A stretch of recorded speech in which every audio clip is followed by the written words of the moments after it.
this developer, and of course it's always late on Friday. All of shit always hits the fan late on Friday. And he was screwing around with some stuff, and this one publisher had requested that we make a couple of small changes. And literally within minutes he'd made this change. And then they called us up and they're like, whoa, you know, I see some really big transactions coming through. Because he'd made a small programming error where essentially he was posting millions of dollars worth of points into this game instantly. So a user would buy $10 worth of points and they were supposed to get, let's say, 2,000 points. And instead he was posting, 2 million points into the game, right? And so the deals we sometimes have with these publishers, like, if we post the points into the game, we owe you, like, it's virtual currency, but it's real money, and there's a ratio there. And so essentially it's like, either we just made $1 million or you guys fucked up pretty bad. And of course, the latter was true. And, and so they pulled all of our traffic pretty much instantly. And I was literally the day before we were going to close the deal. And so, I was a little bit upset as I was watching a lot of money fly out the window really, really fast. Because there's no question about the fact that if we lost one of these big customers, the deal was off. And, so life is that precarious. And you need to make sure that you pick the right people and at the right times and watch these things. And so, it turned out well for me, and I'm happy about that. But, we're constantly walking this line where it could turn around.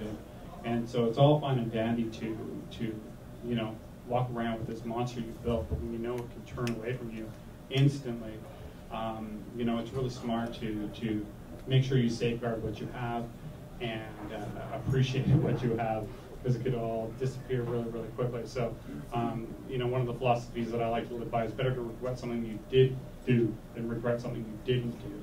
So, my company continues to increase in value, our top line continues to grow, our margins continue to grow, and even with the controversy of the last week, especially with the controversy of the last week, in fact, our numbers are through the roof, better than they've ever been, and as a result of a lot of smart choices we've made. So, I could look at it now and go, I should have held on for another 4 months.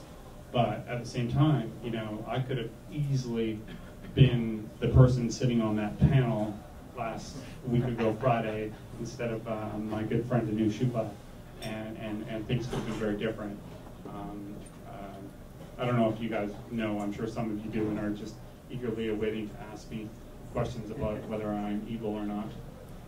And I'm happy to open the floor to those questions.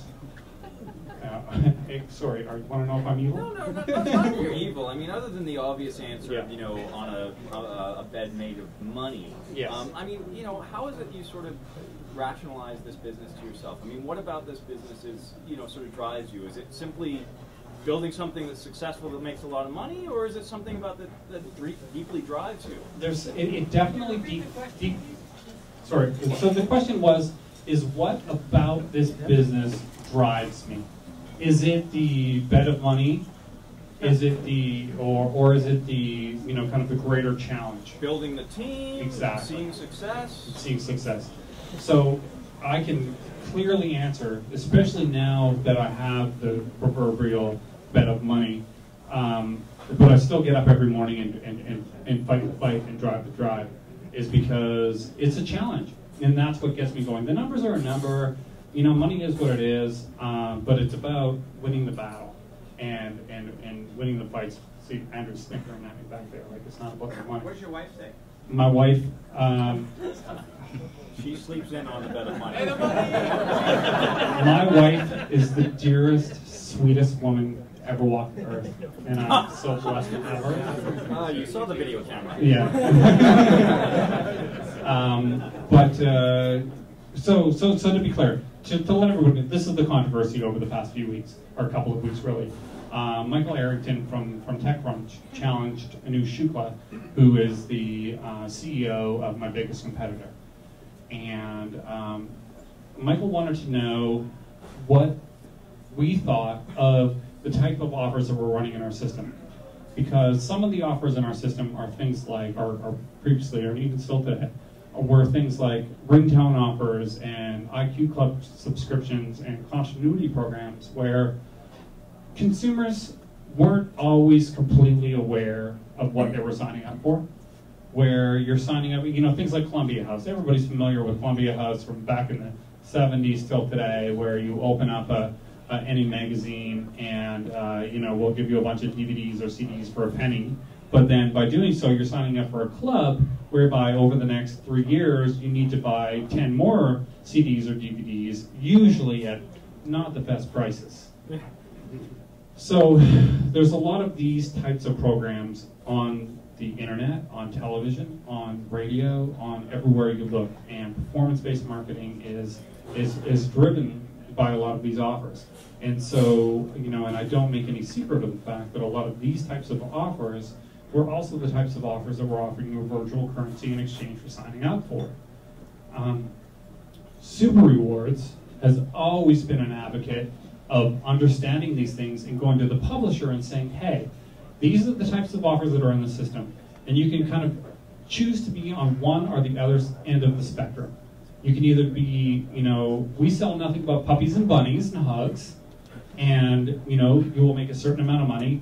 Or you can be on the other end of the scale that we call the the monetization-centric end of the scale, where it's, anything and anything that's going to make me a dime today is what I want to run. And so we gave the publishers the tools to choose which end of the scale they chose to sit on, and which types of offers they wanted to run. And we had a lot of pressure from a lot of the big publishers out there to say, hey, that makes me tons of money. Got any more? So we loaded up more. And so, some, TechCrunch and others are out there, calling these scams fraudulent.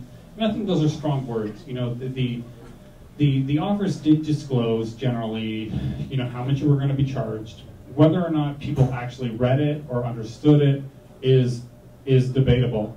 But at the end of the day, this is what the publishers wanted to run. This is what they wanted to make.